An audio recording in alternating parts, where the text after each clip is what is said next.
That's what pulls us out of being an animal. An animal is operating according to inputs, urges, and reactions, right?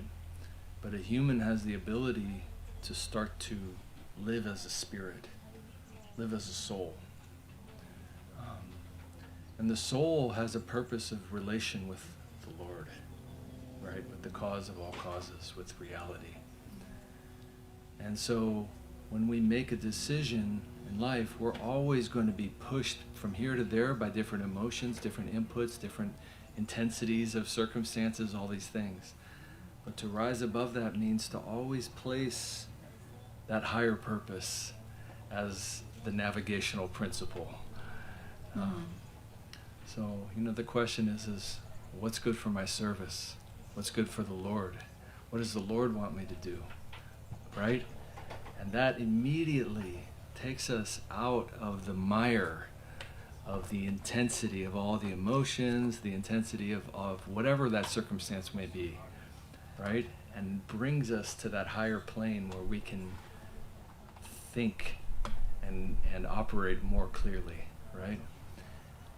And there's a very beautiful principle that Krishna says right in the beginning of Bhagavad Gita. Bhagavad Gita is extremely intense scripture, actually. And the first principle of Bhagavad Gita is karma yoga. Karma yoga means you have to make your actions an offering, a sacrifice, without attachment to the result.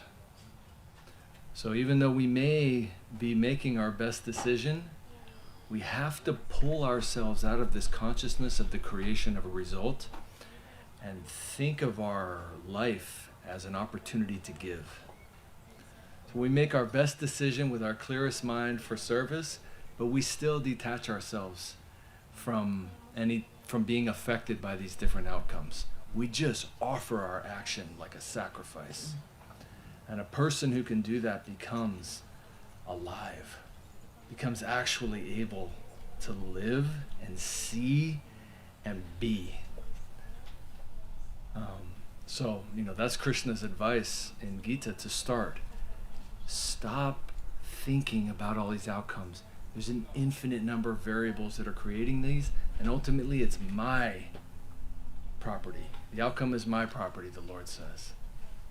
We simply give and sacrifice.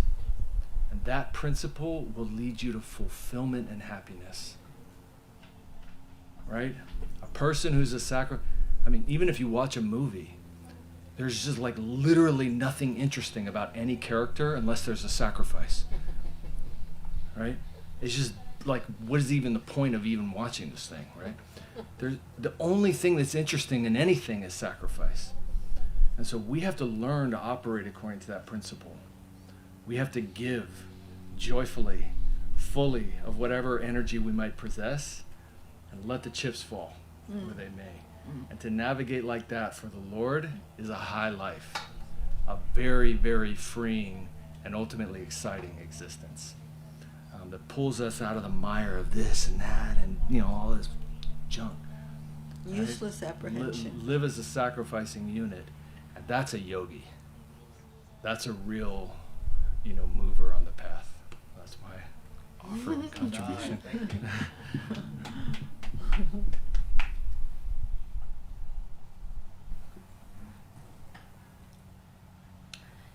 There's in the songs of Bhaktivinoda Thakur, all the songs of Bhaktivinoda Thakur are teaching us how to pray, because we don't even know how to pray. That's our situation. It's like we're asking for things. We don't even know if those things are actually going to make us happy. That's how deceptive the mind is. Remember, all suffering, Sri Guru Maharaj says, all suffering occurs within the mind. Which is such an intense sentence. We can contemplate that for quite some time, right? Because I remember the first time I heard it, I thought, oh, what about this? Or you can suffer for, it's like, no, actually all suffering is coming from the mind. So the mind is like this very intense tool, and it's got a kind of binary capacity, and it's like, dislike, and then when the inverse of anything that we want to happen is threatening, we're tail spinning in anxiety. And Bhaktivinoda Thakur is saying, Seva Sukha Dukkha Parama Sampada Nashoye Avidya Dukkha. Like, joy and sorrow are equally great riches because they're destroying the ignorance of my existence. It's an unbelievable, it's very beautiful and amazing and wondrous as a sentence. Right? And like, you know, many things are, you know, being said. It's like, you know, I don't look for misery, yet it somehow finds me independently, right? So happiness is a little bit like that as well. You know, it's like they're kind of, they're doing their own work as per so many other like almost infinite variables of things washing over your consciousness. And so this idea of like setting a North Star in your life is key. And what that means is right, like the North Star just symbolizes this idea of navigation. You're trying to find an ideal that's so powerful that it can contend with any type of sorrow, misery, agony, emotional turmoil, tragedy, betrayal, you name it. It needs to contend with the most intense things that the universe has to offer, of which we're living in a place that's very temporary. And that's an extreme situation to be in. And the problem is that we're forgetful of the extremeness of the situation that we're in, right? Yeah. And we get like a little glimpse, and it's just like, oh, you know, like, and the saints are trying to remind us of these things, right? That's why remembrance is a practice, right? Kamala dala jala jivana talamala, like these kinds of, this life is tottering like a drop of water on a lotus petal. So this like North Star and realignment of things starts to build some sambandha, which means there is an order actually that you can start to place in importance, right? And you're starting to go, this thing's more important and this thing's less important. And I'm going to start aligning my life by those things, and I'm not going to worry too much about these like kind of waves that are smashing me around. And then there's some heartfelt kind of advice from the scriptures as well, where it says like, you try to find someone who you feel is affectionate towards you and who you respect their opinion and who you think that they have some realization on the nature of reality. And you ask their advice. It's a very sweet kind of directive. It's like, don't ask someone who very much dislikes you. You know, like you find some heart feeling, some feeling of trust. And they have some realization on the nature of this plane that I find myself in. And you can ask them, hey, I'm finding myself suffering. What shall I do in this situation, right? Nobody's exempt from this feeling. We all have some strangely, perfectly curated obstacle, you know, that's like bizarre. And there's no one you meet. Everyone's kind of got it. And it's like, and why of the infinity of things is that the thing that somehow or other is overtaking my attention, right? And even we can feel objectively sometimes, like in the realm of infinity, I know this isn't a big deal. Why am I consumed by it? Really? I mean, it's like, how? And then we have to go, oh, if I'm consumed by it, like the Supreme Personality of God, he's the master hypnotist. Means I will see what he wants me to see.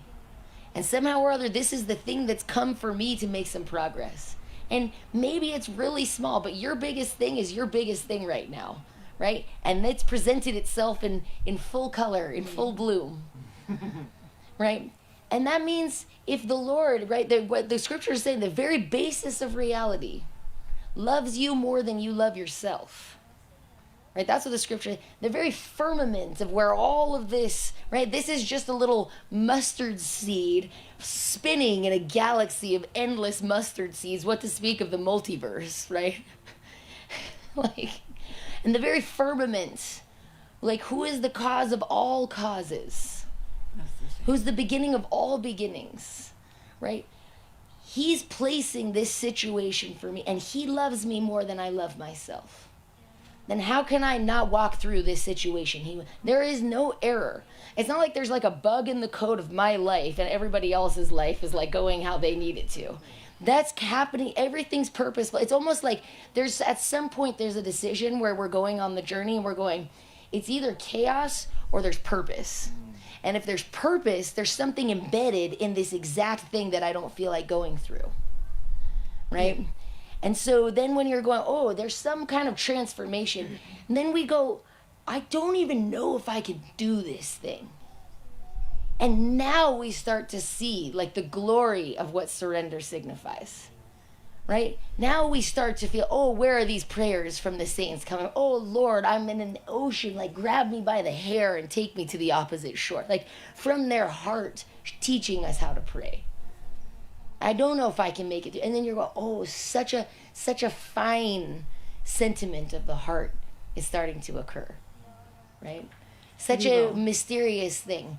And he was so, and then almost like, in a certain sense, there's sometimes where many saints, they're expressing, it's not like the cup is half full and the cup is half, it's like my cup is more than I could ever have hoped for. It's so much mercy and kindness has come to me, actually. I cannot reciprocate with the kindness that's coming to me.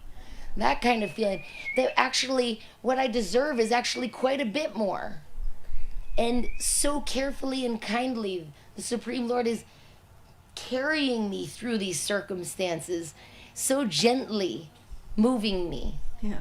You know, because it's like a tectonic plate, actually. Like what's covering us is so many layers of selfishness. We're trying to let something pierce through, so maybe as it's getting jarred a little bit, right? It's like make space for grace kind of a thing, you know? It's like, like the cracking of what needs to happen just to see like some glimpse of something beautiful, right? So the deep search for something that can be more powerful than the thing that we're in right now. And then the desperate alignment where we ourselves are refining and our ideal is refining. And then things will find their proper place, like they kind of fall in gravity, in a sense. And then the very obstacle that we're avoiding that is causing us an unimaginable amount of turmoil has become the seed for adventure.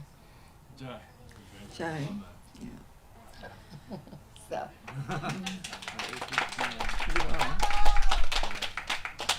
Any other questions from anywhere? Or a topic. Or a topic that you'd like us to talk? What can the three of you guys say on Sharanagati? And what can the three of you say on Sharanagati? And this is a separate question. So, in relation to the wasp's nest of unfulfilled desires and trying to progress, like you were saying, with all the waves. You know, sometimes wasps are like hard to tolerate. A wasp nest of unfulfilled desires is... Yeah, I've heard that exact that expression, actually. But I do want to hear about Sharanagati from the three of you. Can you say the last part of what you said? The wasp... What was the second question? The wasp nest of unfulfilled desires. Unfulfilled desires. How to navigate that. Okay. You go ahead. He's asking you specifically. All Yeah, three You're about asking both of the okay. questions. Okay. So we just, each of us say something about that. Let's say something about Sharanagati. Sharanagati. Sharanagati, you could just say it means coming home.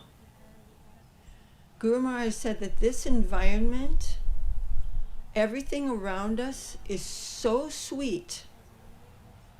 Sometimes we think, oh, this material world is just so full of suffering.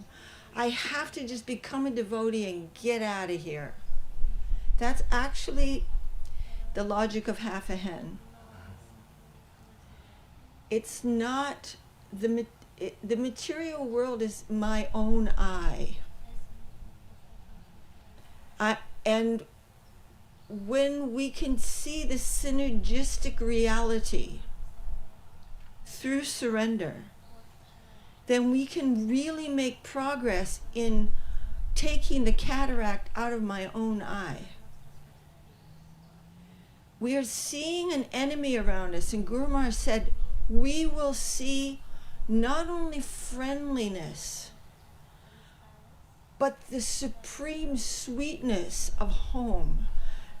Everywhere we look, we will find a reverential feeling, a sweet feeling that we are surrounded by an atmosphere that is made out of something that's higher than I am made out of. When I stop exploiting it. Exploiting is offensive. It's an offense to a sweet reality. And I've come to exploit that.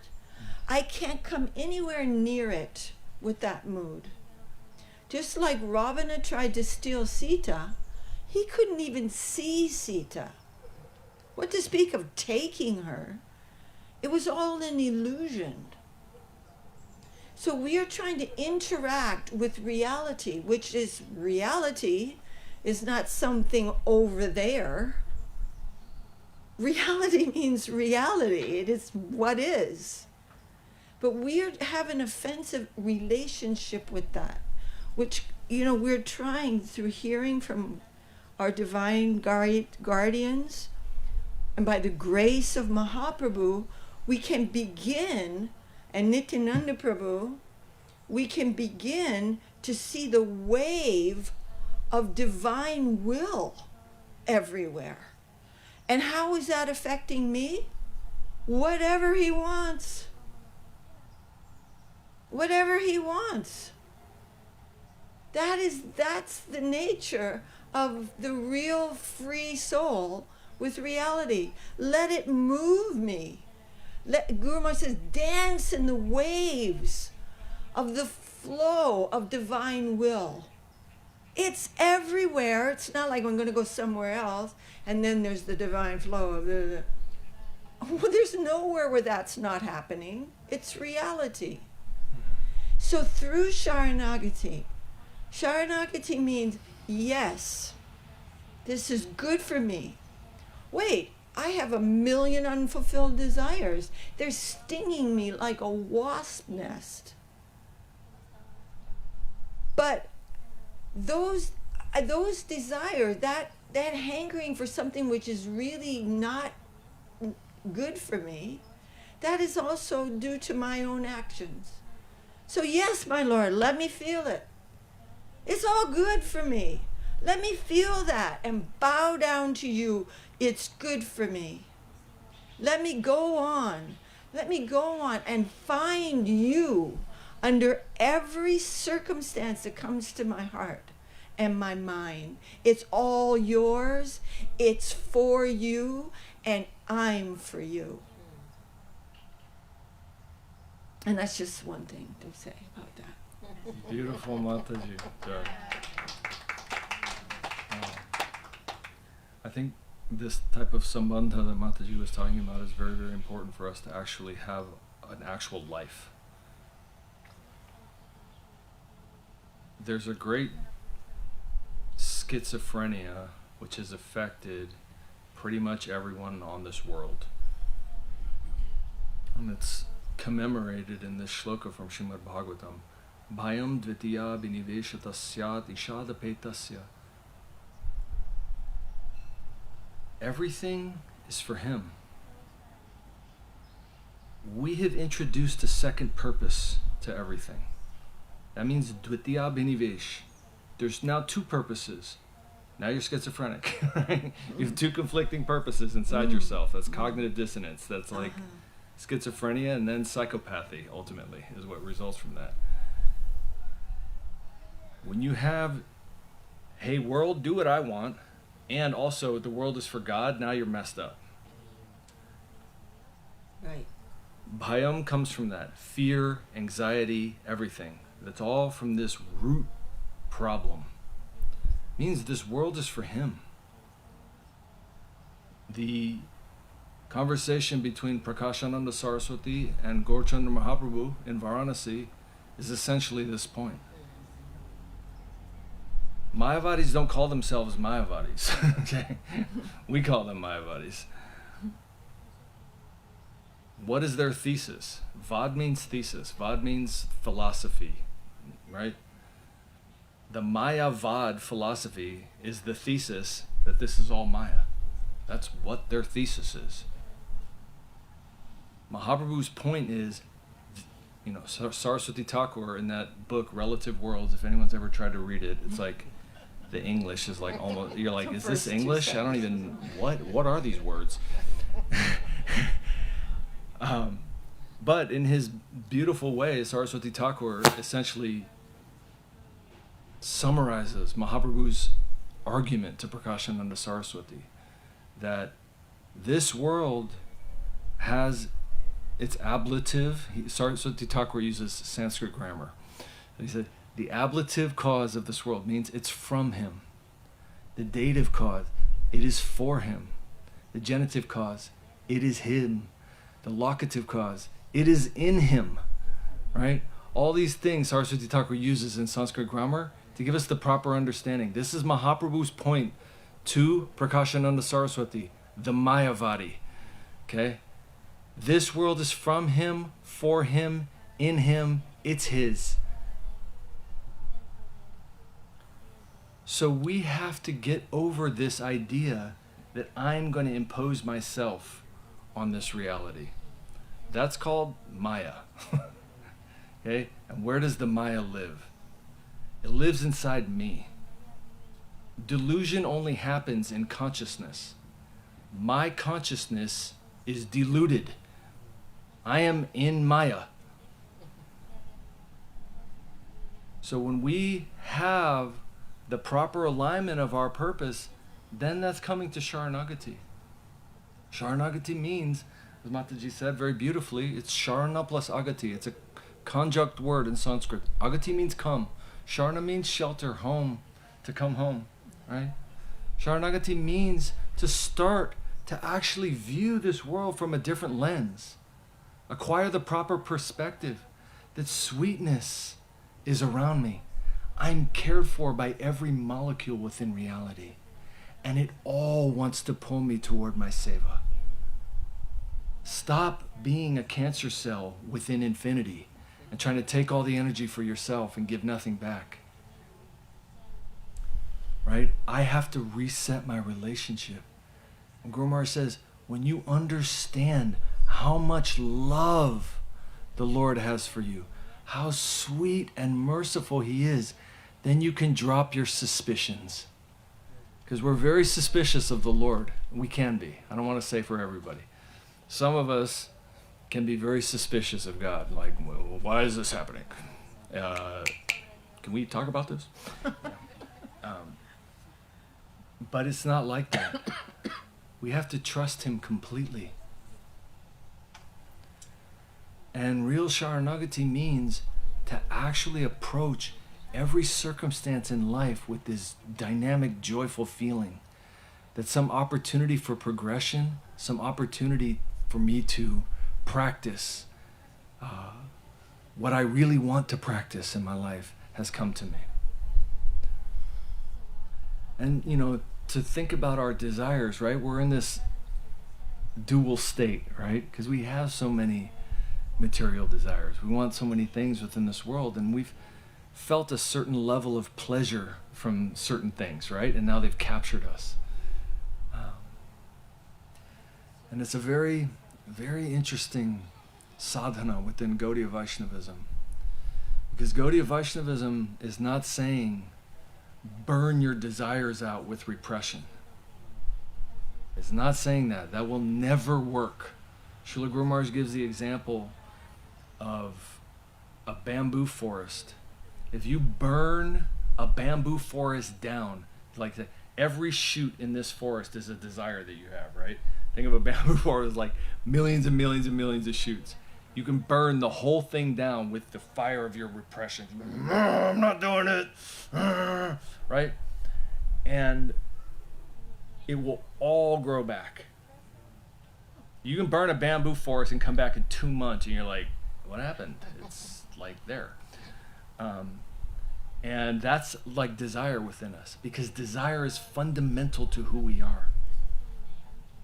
So this is called kama, right? But kama has its thing where it's misplaced. My desire is now coming into like, let me arrange everything within this world to how I want it, right? And that can be millions and millions and millions of things, right? Because there's an unlimited number of things. But that same desire is actually seeking taste, is what's happening, right? Guru Maharaj says everyone and everything is seeking rasa. You just want to have some wondrous, tasteful experience. So that's why you do anything. Guru Maharaj is saying, the thief is stealing because he wants rasa. He's not stealing because he wants something. He wants to have some feeling. Right? So he's trying to get that feeling by taking somebody's stuff. Right? Guru Maharaj said, no one does anything except to get rasa. So we're seeking some type of pleasurable, fulfilling, satisfying feeling. Right? That's what we're doing, but we're seeking it in all the wrong places. So Vaishnavism is not saying destroy your desire. It's saying you have to place your desire in the highest place that will fully satisfy you. Because all these things, they have some cost to them, and you even know it. Like even Guru Maharaj was, to take the thief example, he's saying, the thief is stealing, he's getting some, I got it, right? And then he also has this thing in the back of his head, like, this is not free. There's some penalty coming to me, right? And he knows it. And it's going to come and it's going to end, and but he still has to do it because he's just like, but I got it. It gives me a feeling, right? It was so funny. We had this guy in our neighborhood, just to stay on the state thing. We had this guy in our neighborhood for about 5 years. I would hear his truck. One time I even caught him, and I'm like, what am I going to do, shoot this guy? Like, I don't even know. But he's like, he would just drive around, bust into people's cars, take stuff, whatever he could out of it. Sometimes, like he broke our car window and like took some insurance cards and stuff out of the glove box. I'm like, seriously, dude? Anyways, eventually they caught this guy and they had an entire firehouse full of desks of all the stuff this guy's stealing in 5 years. And he was just fully addicted to it. He wasn't even like doing anything with it. He would just go and just steal just to like have the feeling that he got something. Anyway, is funny. But then you think he's just like, this guy is desperate. He's just searching and addicted to some type of feeling, right? So Vaishnavism has been saying, you will never progress. We're not trying to get to zero. Right now our desire is in a negative realm where there's some consequence to it. And there's a whole bunch of religious paths that are designed to get you to zero. But the soul is not satisfied with zero. Vaishnavism is the positivity. It's saying existence has within it its fullest satisfaction. You have desire because you're meant to find your satisfaction within relationship to the Lord. And that desire will never ever feel satisfaction until you find that relationship.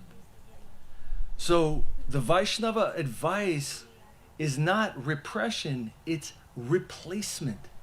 Replace these things with the positivity of the life of service and relationship with the Lord. And those things have to be felt. And there's some very beautiful mantrams, within like Gayatri Mantram, for example, where these things are expressing the root desire that's within all of us.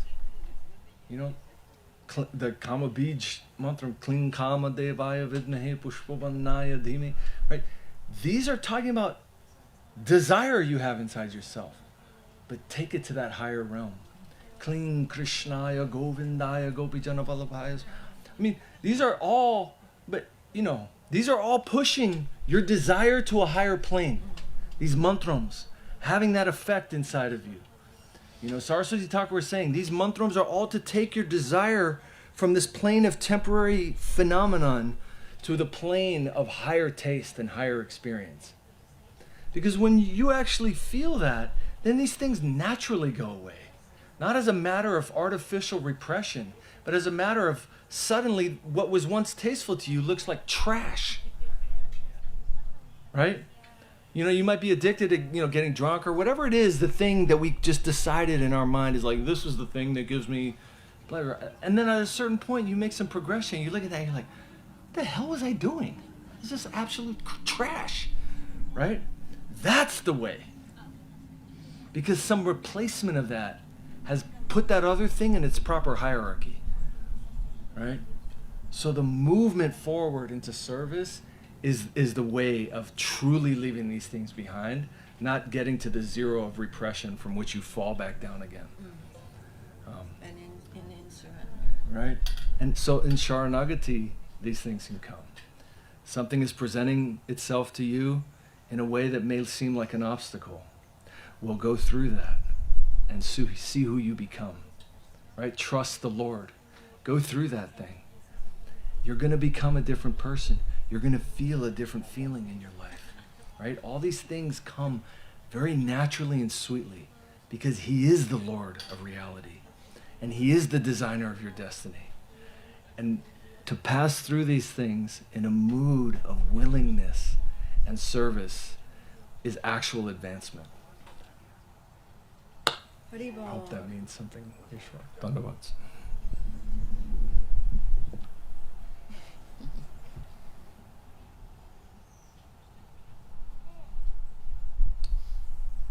There's a sentence from Srila Guru Maharaj where he says, your good fortune is also inside of His will. So what your heart is hungry for is not actually mysterious to the upper world. And inside of His will is also affection for you. Sometimes there's like some feeling of, like, if I don't figure out all the things that I want, then they won't happen, right? But it's a little bit deeper than that. And your good fortune is also hiding in there. But there's some really nice advice from the scriptures when it comes to desire. And the very first thing is always saying, never forget the Lord. If you cannot help yourself, at least remember Him. Yeah. Right? And so this is like exemplified in the story of Dhruva Maharaj. Right? He's like hurt so much by his stepmother that he cannot sit on his father's lap in front of the whole assembly, that he decides that he wants to have a kingdom that's larger than his own grandfather's, who's like one of the progenitors of the universe, right? Swayambhuva Manu. So when he's 5 years old, he runs to his mother and he says, like, I am so hurt, so angry, so frustrated. I was so devastated by this experience. And she's a Vaishnav. She goes, I'm not the favorite wife. And it's true. And I can't really change anything. I don't have that power. There's only one person who has more power than the king of the world, and that's the Supreme Lord. And so he takes that into his heart and he goes into the jungle. And then it's a very interesting part in the Bhagavatam where in the purport, Srila Prabhupada says, in that moment where a soul is feeling desperation, the Guru will arrive. Right? So that question's pulsing into the universe. Necessity really is the mother of invention, right? Like this necessity that we feel has some negative gravity pull and the universe is responding.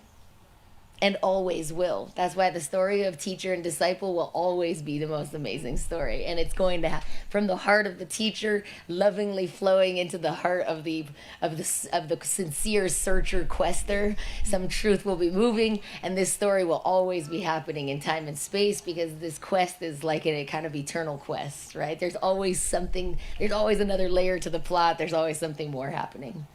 So Narada Muni reveals himself to this young boy. What are you doing here? You're like a prince. You have everything you could want. And he's like, no.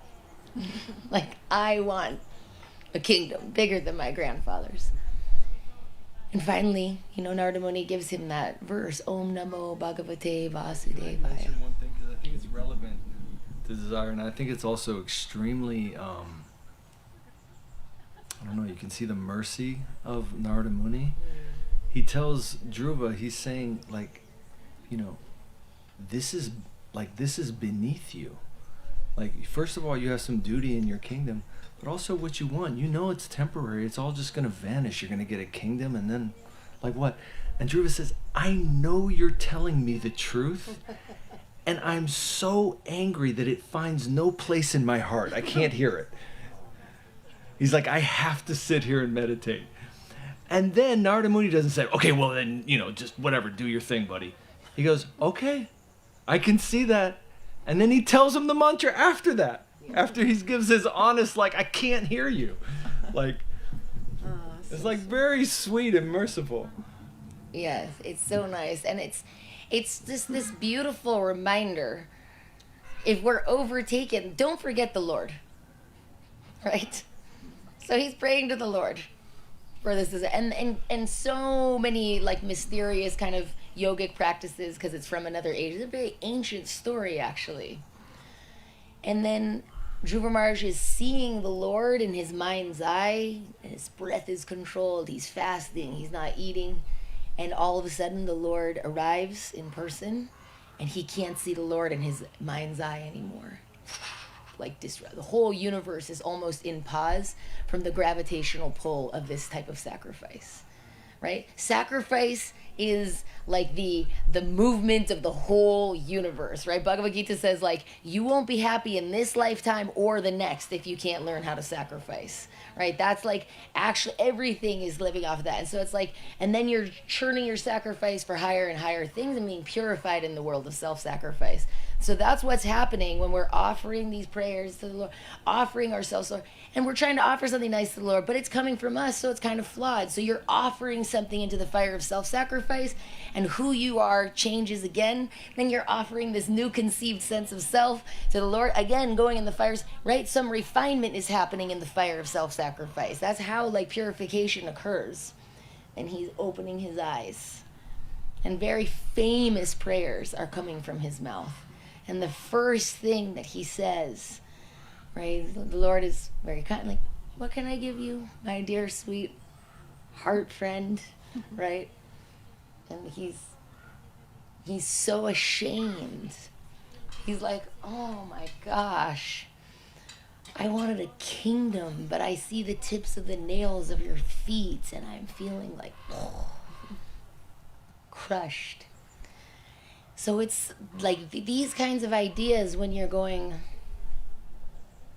how beautiful must his feet be, that the idea of a kingdom becomes shameful. So we want to search actually for something quite beautiful. And then all desire is refined. So the main thing is, don't forget the Lord. Say that. Very beautiful. Any other? How are you Ishwar, about? Ishwar, are you happy any about thought? that? Happy with that? Good. Or- Sorry. yeah. Anybody want to ask anything or bring up any subject for discussion? What time is it? There's someone. Okay. Oh, we went way over.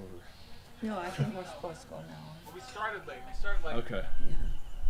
20 minutes, half an hour late. All right. Anyone? Okay.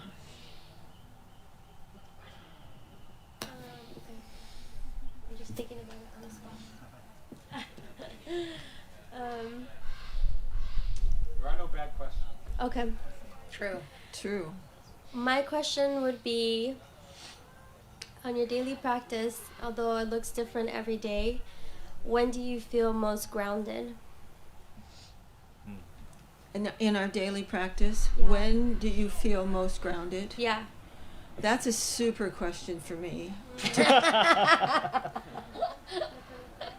I really appreciate that, and I think it's really an important question.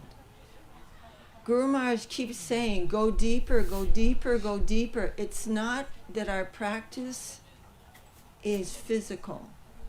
Of course, we're offering our physical energy. We're also offering our mental energy, whatever talents have come to us due to our past activities. That's an environment. It's not who we are.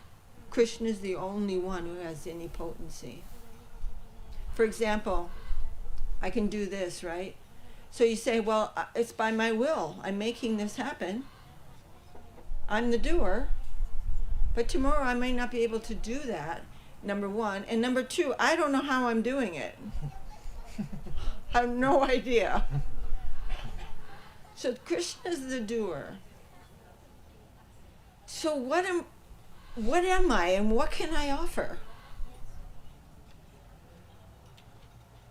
We have to find him. That is where we are grounded.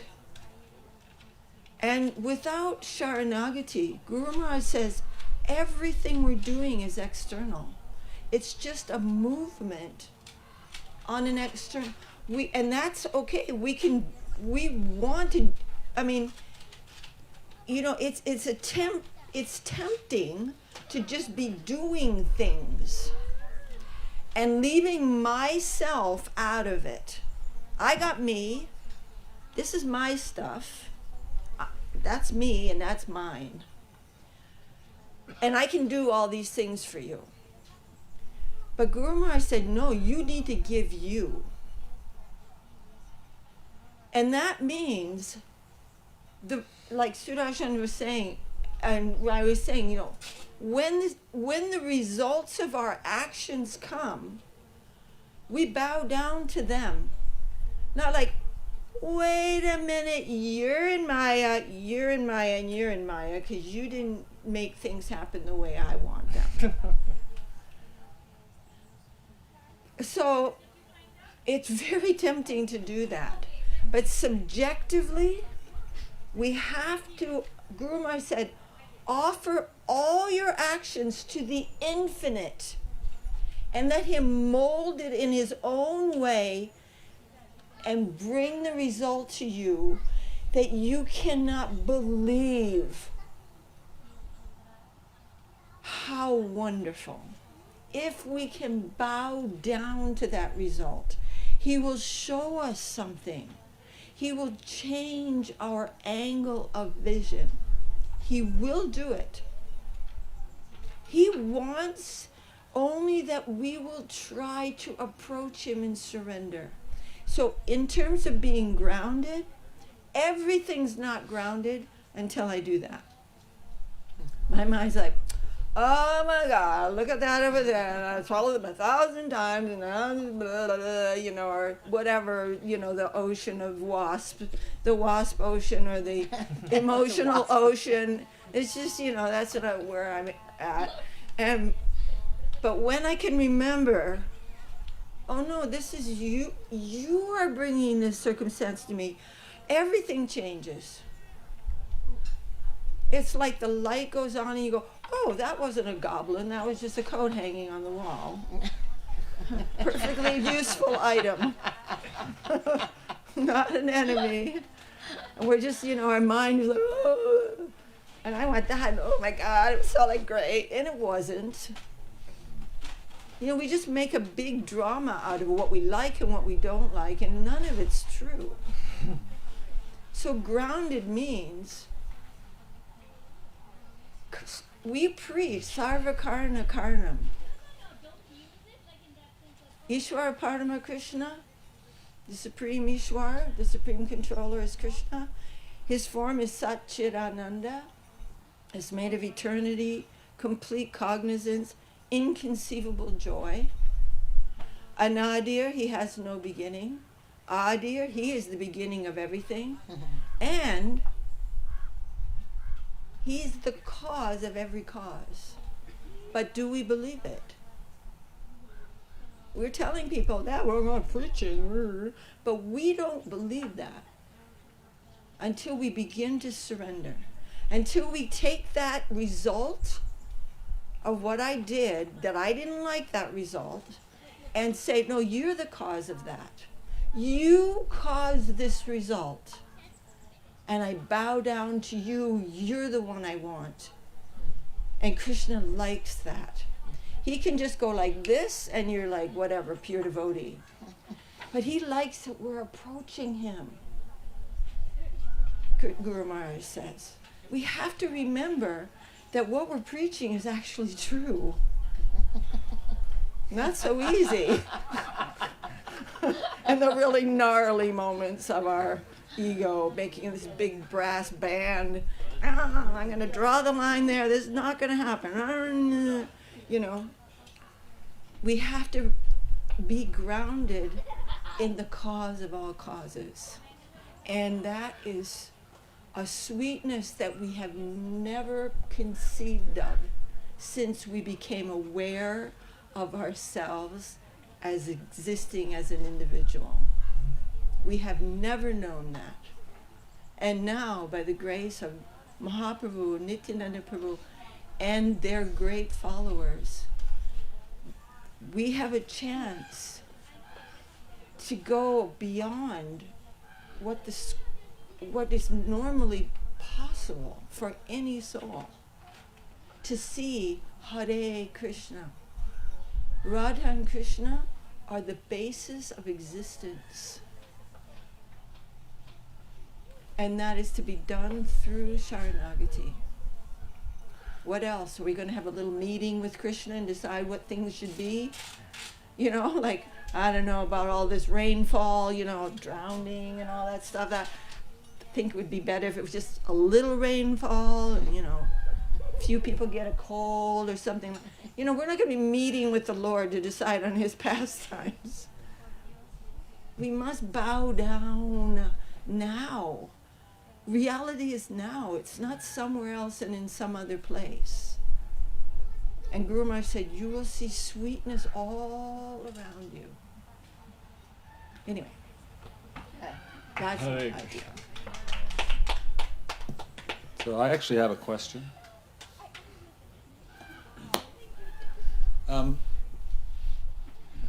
So to use an ISKCON term, when I hear you speak with so much conviction and sincerity, I feel envious.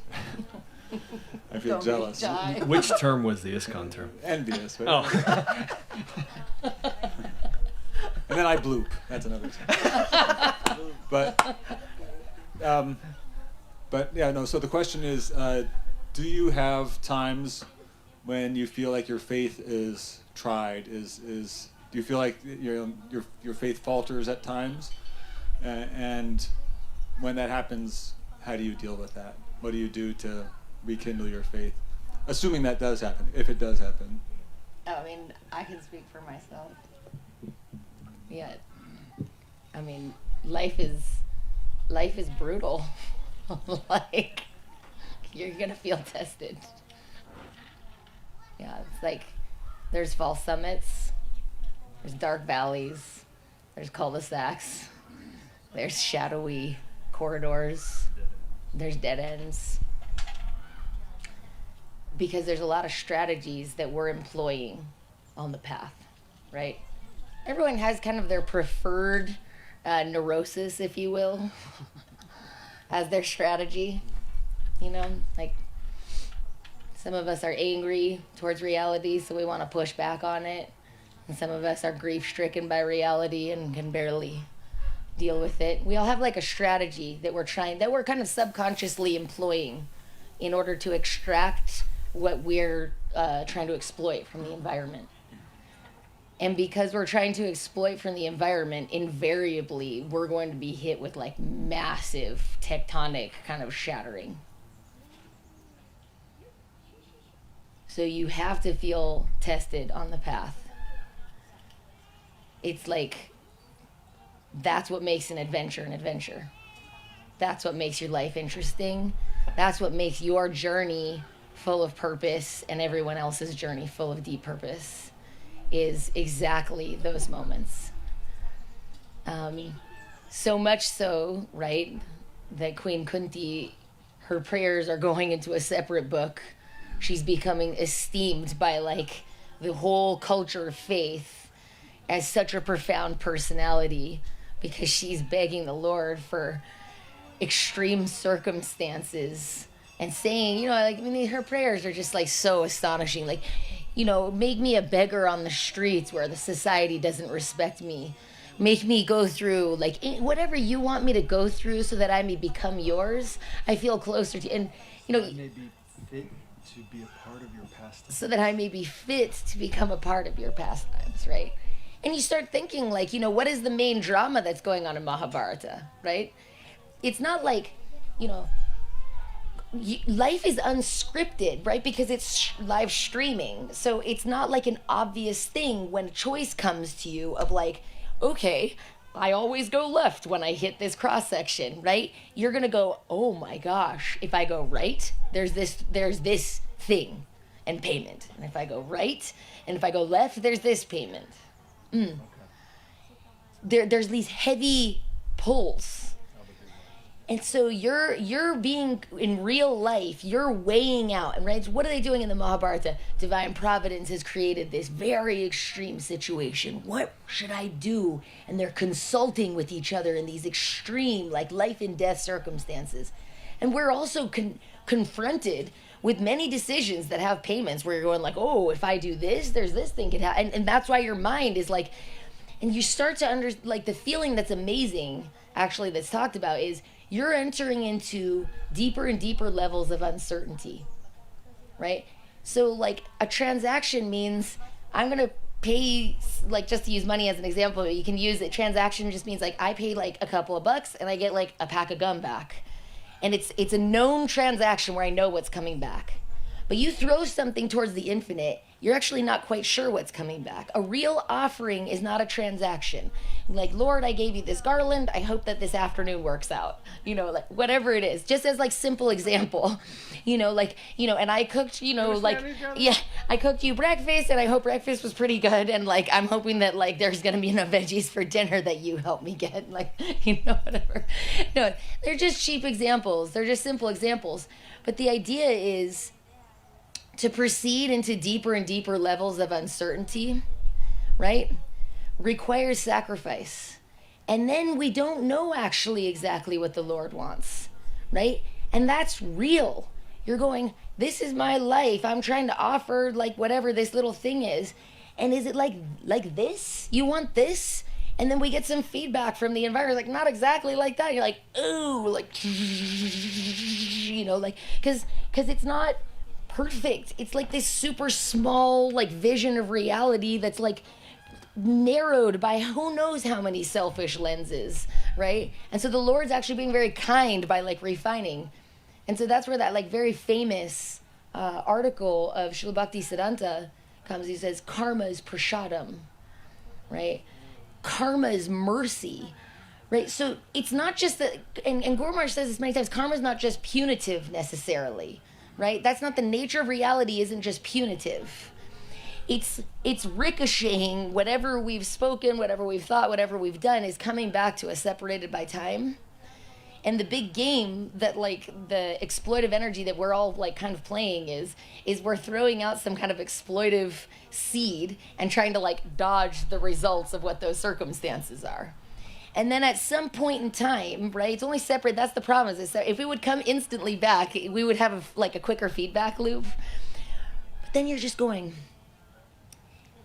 who are these people on the journey, the courageous, noble, heroic journey that immediately face what's coming to them, right? And so you see like this exemplified by like King Parikshit is a perfect example, right? He offends this sage and he's told he has 7 days. And just yesterday I was talking with Jairam about this moment. And of course he has the verse memorized from Bhagavatam. Not only does he not beg for any liberate, like some, like out of that situation. The verse that he says is, may Takshaka come right now if you want, but don't stop this sacrifice of speaking the truth from this Bhagavatam scripture to Sukadeva Goswami. He's walking. And then you see what happens when we walk into something wonderful, something beautiful, because karma's not punitive, right? And so the crazy, amazing thing is, right? So with that aspect of Guru Maharaj when he says, what you have, when you come to the moment in your life where you're confronted, whatever it was before is not enough. That's what he'll say. It's not enough to satisfy you. You're now feeling disturbance. Then you must again dive deeper. And it's pulling out from you things that were already hiding within you, right? The sweet environment has come to uncover something.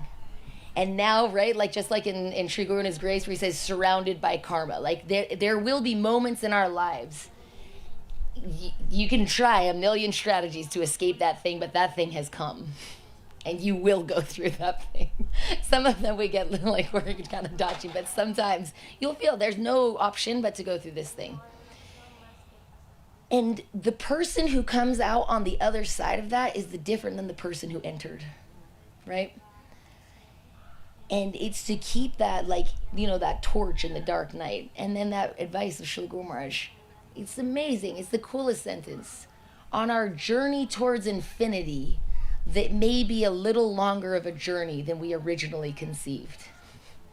And then the next sentence, and at such a time as this, right? It's like all this starts to, like, you know, click into place, because like we never know where we're at actually, right? So like we're overestimating and underestimating, like simultaneously, like where we are. We're terrible judges of ourselves and where we are, right? It's like all these comparisons. And he goes, but then at that moment when we go, oh, this kind of journey I embarked upon, at such a time as this, he goes, we will find the glory and the value of the Vaishnavas on the path, right? And so then all of a sudden, these things that maybe seemed peripheral, they like bloom into center focus. And I would just say for myself, I mean, I'm terrible at so many obstacles and tail spinning and so many strange unforeseen. The lessons will always be unforeseen. That's why they're a lesson, right? They come from the side where you don't predict. That will be the thing you have to learn. If you already had learned it, it's like, you know, if only life would be so neat that the lessons are like, you know, on Monday morning after you've rested, you know, like, just when you feel like tackling them, you know. But just like my own, I sometimes wonder, like, you know, if that lesson came at a different time, maybe I wouldn't even have made it through, but then it didn't. And I can always trace really some kindness that I didn't deserve from someone coming towards me going, oh my, and helping me through that process, and ultimately strangely feeling grateful, which is the most peculiar thing about suffering. How is it possible that in, you know, because there's this book, it's called The Happiness Project, and it's like most people, they think when they get married, they're going to be super happy. That's like the number one thing everyone's consumed with. And then when something terrible happens, that everything's over. And of course, what they found is very shortly after getting married, you enter the next set of lessons. And that generally speaking, when people go through quite heavy things, they mine something quite wonderful, right? And so how can something seemingly looking very rough on the outside, how can it have something of value in it? And it's such an amazing thing, because that, if that, then this, right? So now the spectrum of possibility opens, because you go, that thing that I didn't want happened, but I feel some movement inside that I didn't know was possible. And how can I say that it was bad then? How can I say it was, the Lord is the firmament of things, He's affectionate, He provided that situation, and I find something like peculiar has occurred internally. And so that's such a wondrous thing that then if it happens once, then you now have that to refer to in your life, right? Because invariably the next thing will blindside us. You know, it's not the same lesson over and over where it's like, yeah, I got that one. It's like, no, a good story, they have to escalate, okay? Which means like maybe in the beginning it was something very simple, but they will get more complicated. So I think I'm just, for whatever it's worth, just me. The advice of the devotees and their affection is wondrous and amazing. This idea that there's no accident in this like shocking circumstance, and the trust that even just when I say it, sometimes I can't, like, you can't realize it, and sometimes I'll just say, I accept. I just say the words, like, I accept, I don't know, I don't accept, just saying that, and all of a sudden you feel like, you don't know the details of everything, you know, we're not like that, and then feeling like, okay, there's something buried in this circumstance, there's no accident. So I hope that's helpful, but that's just my own. I'll say something super briefly. Similar. That section of Sri Govinda's Grace that's called Surrounded by Karma that Rai alluded to. I think I read that section probably every single day for about a month and a half when I was in the midst of getting my butt kicked by reality, which I'm very grateful for at this point. But there was one sentence in there where Guru Maharaj says, "And God has no error." And it's really funny how, you might consider yourself a devotee, but then the minute the things go wrong, you're like, does God even exist? I mean, this is not on my agenda right now. Like,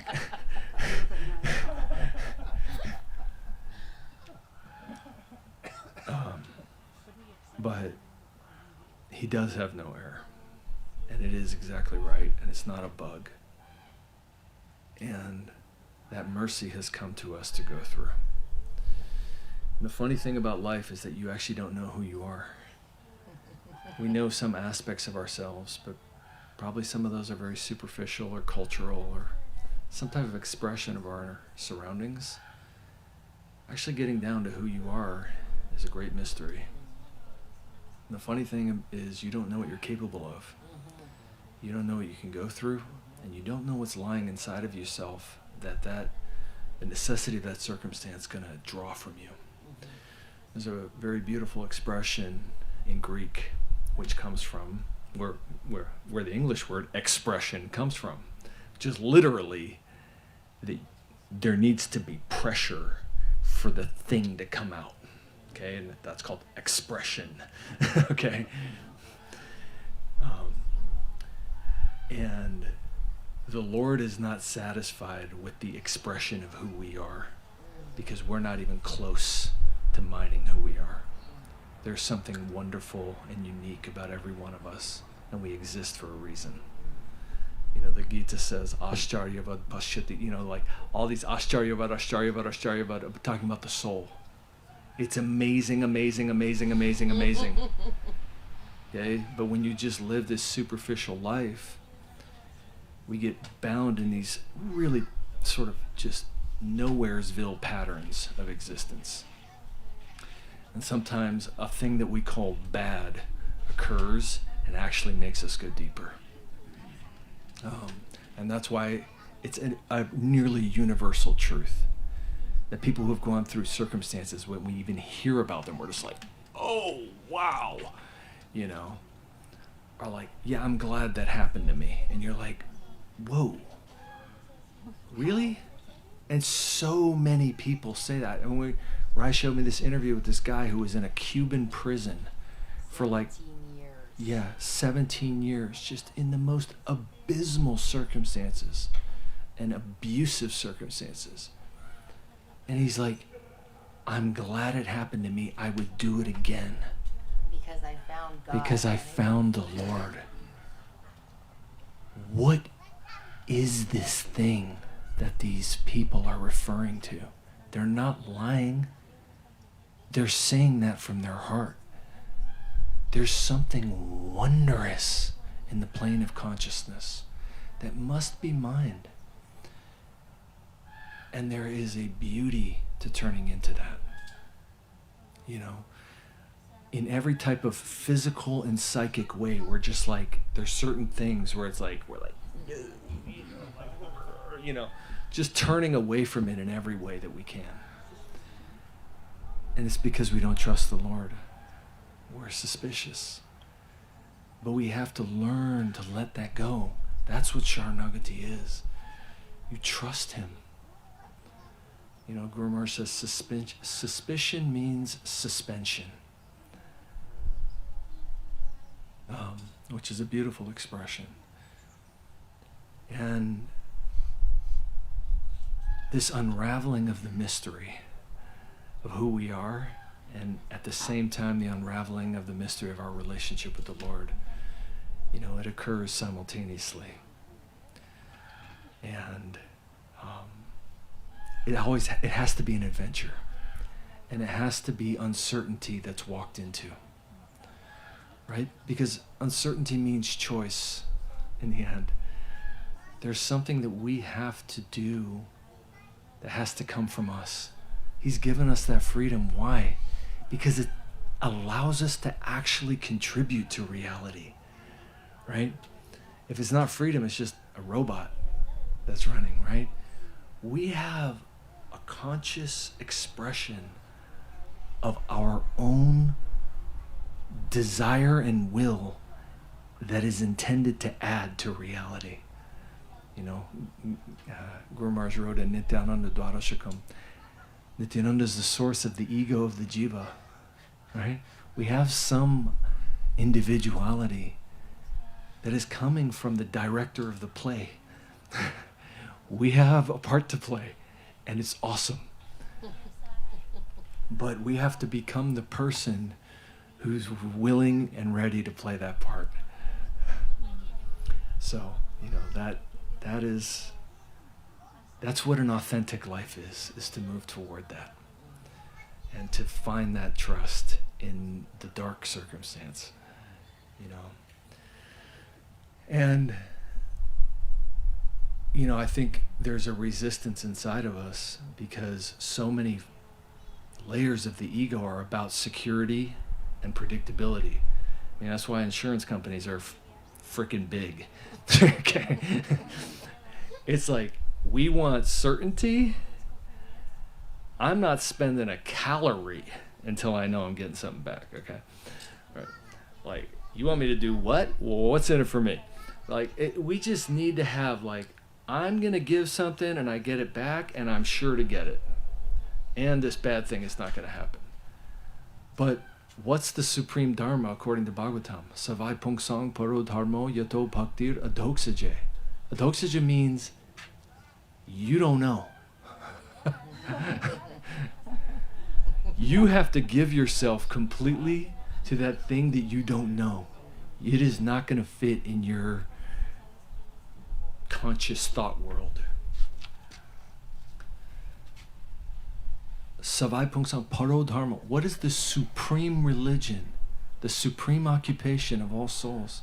Yato bhaktir adoksaje. Full giving to the unknown. Right? Ahoituki. You don't get where it came from.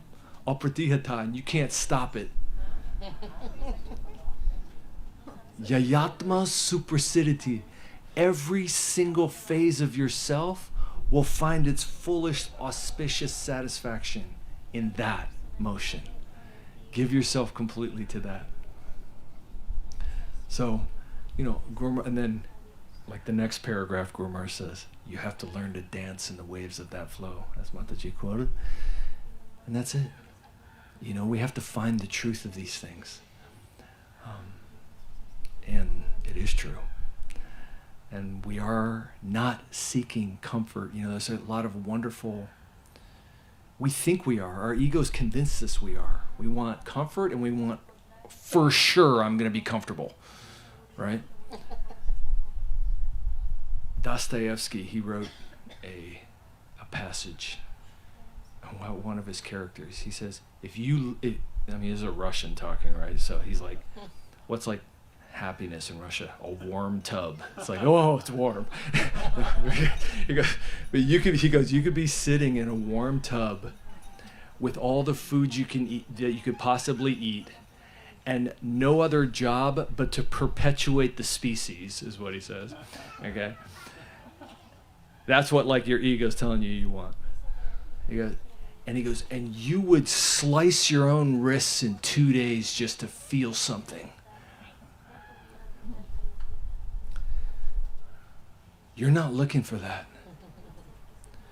There's a wonderful translation of the name Urukrama by Srila Prabhupada. And it's the name of the Lord. And he says, the great adventurer.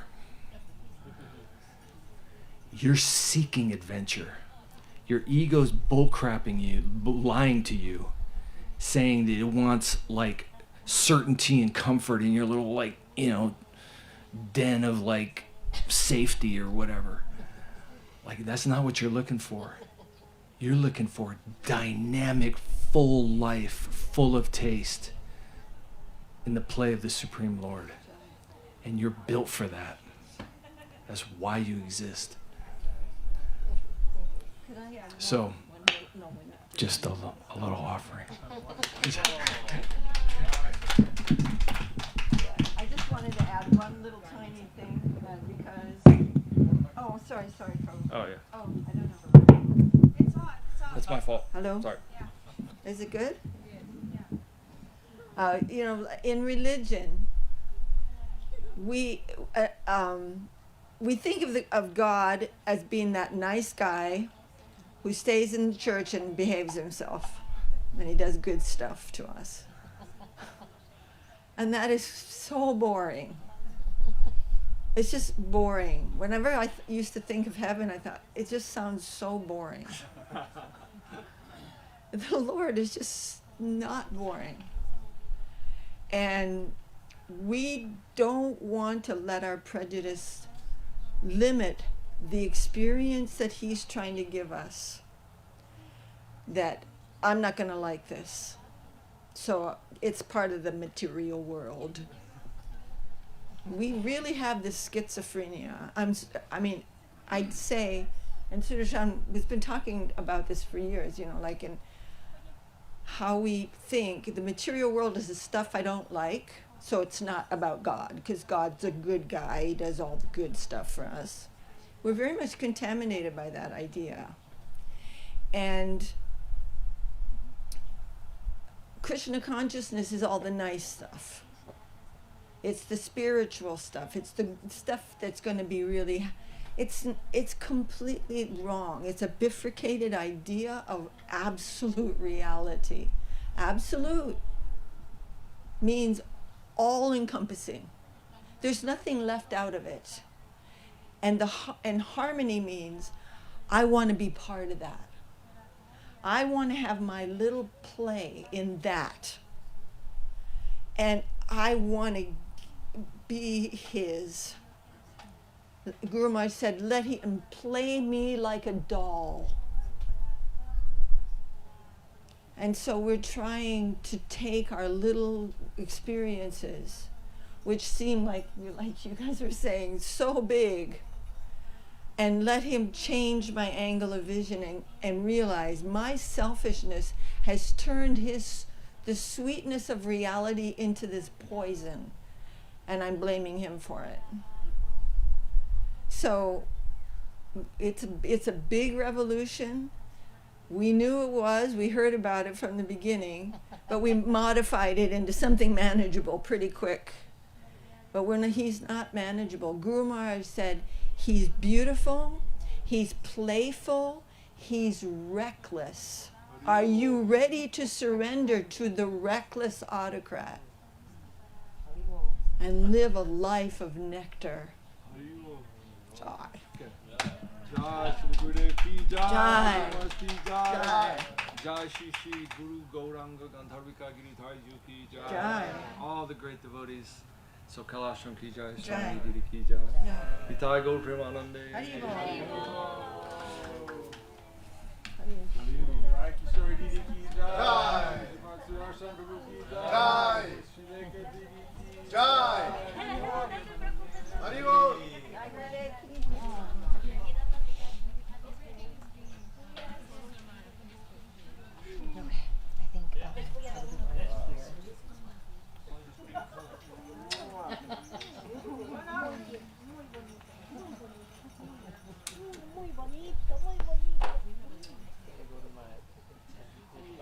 Yeah, that was deep. Life is deep, huh? Yeah, you just barely get into it.